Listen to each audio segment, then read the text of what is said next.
What is going on, guys? Sam Board here, and welcome to the first episode of the Built by Board Twins education series. Now, if you haven't already, I highly recommend heading back to the introduction episode where I basically break down what we're going to be covering throughout this series. I definitely recommend watching it in a structured order from start to finish and not missing any videos out. So if you haven't watched the introduction episode, go back and watch that now and then come back to this video. But today I'm going to be covering episode 1, which will be covering the mechanisms of hypertrophy. So basically, how is muscle built, which is definitely a question you should be able to answer if you are looking to optimize your progress in the gym and build as much muscle as possible. So sit down, grab a notepad and get ready for episode 1 of the Built by Board Twins education series.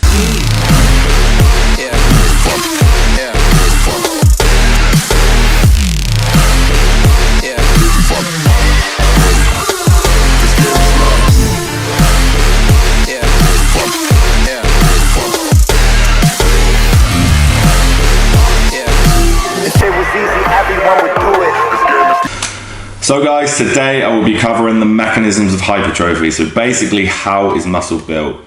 So your body is going to build muscle as an adaptive response to basically keep you safe. And this adaptive response is referred to as hypertrophy. Now, hypertrophy is probably a term that you might have heard chucked around the gym quite a lot and maybe never really understood the meaning to it, but it literally just refers to that adaptive response that our bodies go through when we are building muscle. Now, the first thing we need to consider, guys, is that building muscle is very, very inefficient. Our bodies aren't just going to build muscle for the sake of it. We need to give our bodies reason to cause that adaptive response, to cause that muscle growth. And there are 3 contributing factors that we can utilize to help drive that adaptive response. Now, the first contributing factor is known as mechanical tension, which is basically the load that we're lifting. Now, this is the main driving force of hypertrophy, so it is the biggest contributing factor. It has the biggest impact towards muscle growth. So this means that increasing the amount of load that we apply to our muscles will have the biggest impact on muscle growth. So basically, as the load increases, your body keeps adapting, your muscles keep adapting just to keep you safe and to keep you alive.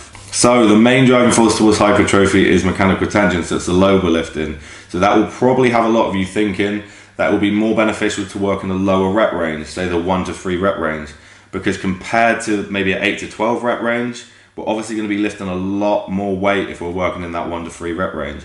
But this is not necessarily the case. What is important is that we're increasing the weight over time through whatever rep range we set. Our bodies are going to recruit all muscle fibers available, regardless of the rep range that we're using, as long as we bring a set to failure.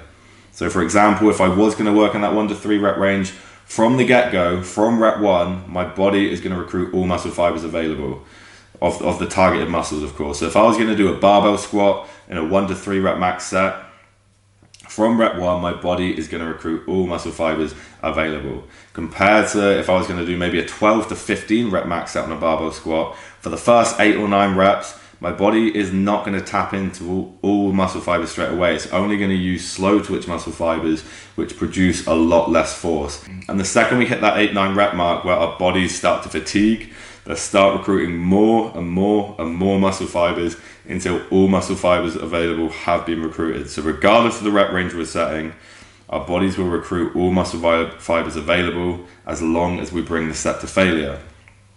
So this is why we would typically work in a higher rep range, because the increased amount of repetitions are also going to increase blood flow to the muscle, which is the secondary driving force to hypertrophy, which is known as metabolic stress. So we've got the primary driving force to hypertrophy, which is mechanical tension, the load we're lifting, and the secondary driving force, which is metabolic stress, so increased blood flow to the muscle.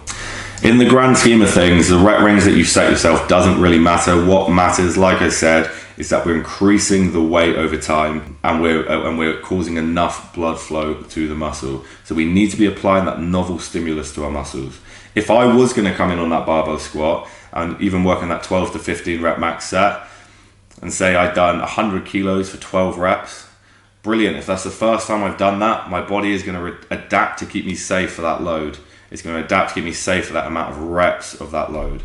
Now, if I was to come in next week and I was to put 100 kilos on my back again and squat 12 reps again, my body has no reason to build any more muscle from that.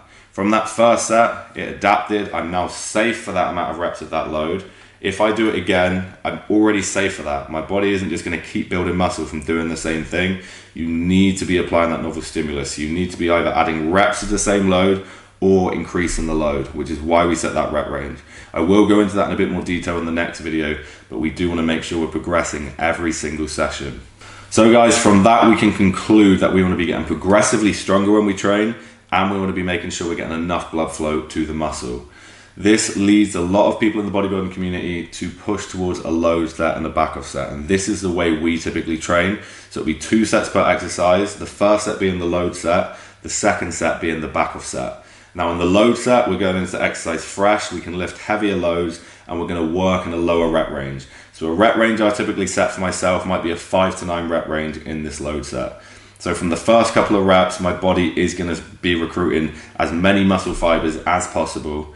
And because we're fresh, we're going to be lifting that larger load, we're going to be bringing that set to failure, and we're going to be progressing that lift every single session.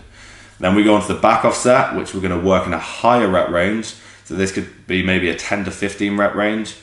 And we're still going to bring this set to failure. We're still going to be progressing lifts on this set every single session. But because of that increased amount of repetitions, because we're using that lower weight, it's also going to increase blood flow to the muscles. So we're achieving both of the driving forces of hypertrophy with these 2 sets.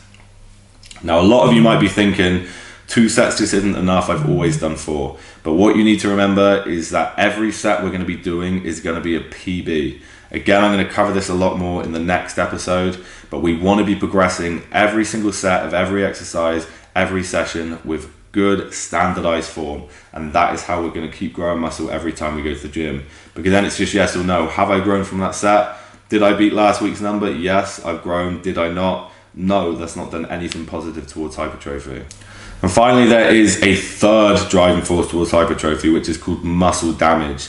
Now, muscle damage is caused in every single set that we do in the gym, and we can control the rate of muscle damage and increase muscle damage in a set by adding intensity techniques like things like drop sets, DC rest pauses, changing strength curves with band tension, and things like this. And a lot of people overuse these techniques, but we don't just want to cause a stupid amount of muscle damage in a session. The amount of muscle damage that we're going to want to cause are going to tie in with your training frequency, with your training volume, and with your own personal recovery capabilities. And hopefully later on in this series, that will all make a bit more sense, because everything does just need to tie in together like a puzzle. Lots of people just go in the gym and it's all about causing as much muscle damage as possible. But if we're not recovering from that, we're not going to be building muscle.